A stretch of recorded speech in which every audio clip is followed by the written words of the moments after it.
Salut, je voulais vous présenter la nouvelle application qu'on a mis en ligne sur le portail qui s'appelle Schéma et Flux, qui permet de structurer la base documentaire d'un site en termes de schéma de principe, schéma électrique, architecture réseau, architecture de flux, localisation des composants.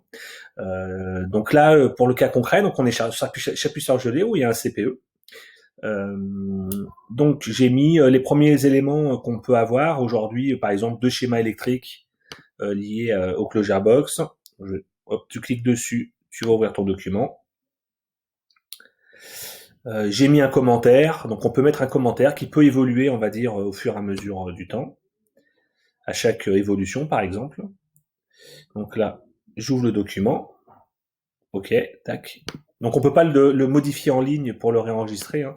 Si jamais on doit faire une modif dessus, on réenregistre sur son bureau et on vient ensuite, on retourne dans le formulaire et on vient supprimer l'ancien document et le mettre à jour. Pour créer un nouveau document, donc on appuie sur ajouter une ligne. On va choisir le type de document qu'on veut rajouter.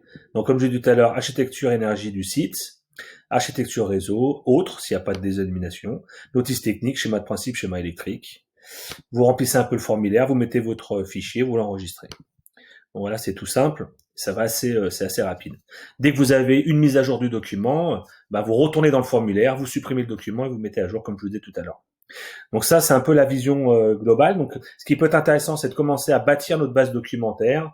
Là, dès que j'aurai le schéma de principe du chargé d'affaires, je le mettrai dedans. S'il y a des évolutions que je le sais, je les mettrai à jour. Et pas à pas, si tout le monde est au courant de cette application et de l'intérêt qu'elle peut avoir, c'est-à-dire en un endroit, on a la base documentaire du client à jour par rapport à son parc. Aujourd'hui, on n'a nulle part cette possibilité dans notre système, on va dire, informatique chez Clojure. Tout est classé par un numéro d'affaires, mais on n'a pas une vision d'ensemble documentaire d'un client à jour. Donc ça, c'est assez intéressant. On peut aussi aller générer un QR code.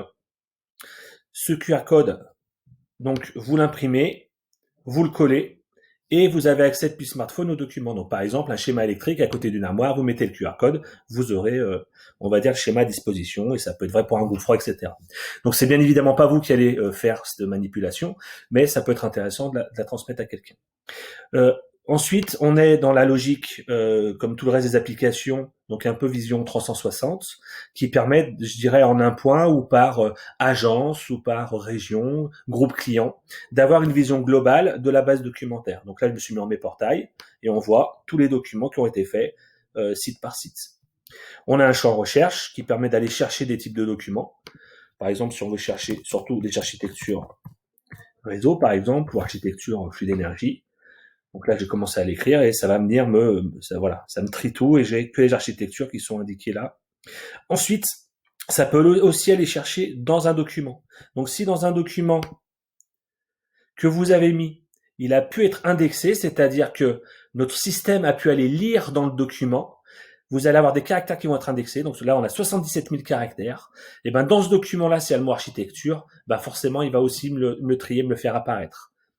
Donc, ça veut dire que vous allez trier en fonction de ce que vous avez écrit dans votre formulaire, donc le type de document, dans le titre, dans le nom du fichier, dans le commentaire, mais aussi à l'intérieur du document. Donc ça aussi, c'est assez intéressant et ça permet d'aller en profondeur dans le document. Voilà ce que je voulais vous montrer au niveau de schéma et flux, qui est à utiliser, s'il vous plaît, pour pouvoir structurer au moins notre base, communiquer entre nous et commencer à bâtir un peu, on va dire, la base du client. Dès qu'un document ne sert plus à rien, il faut le supprimer. Exemple, une Clojure Box qui est un comptage avant travaux et après travaux ne sera plus existant, il faut ensuite aller supprimer le document, il n'a plus rien à faire dans la base documentaire. Donc l'idée, c'est vraiment d'avoir pas un historique des documents qu'il y a pu avoir sur le site, mais c'est bien d'avoir une vision à date, à jour, de l'ensemble des documents du client. À votre disposition si besoin, et puis bonne utilisation. Merci.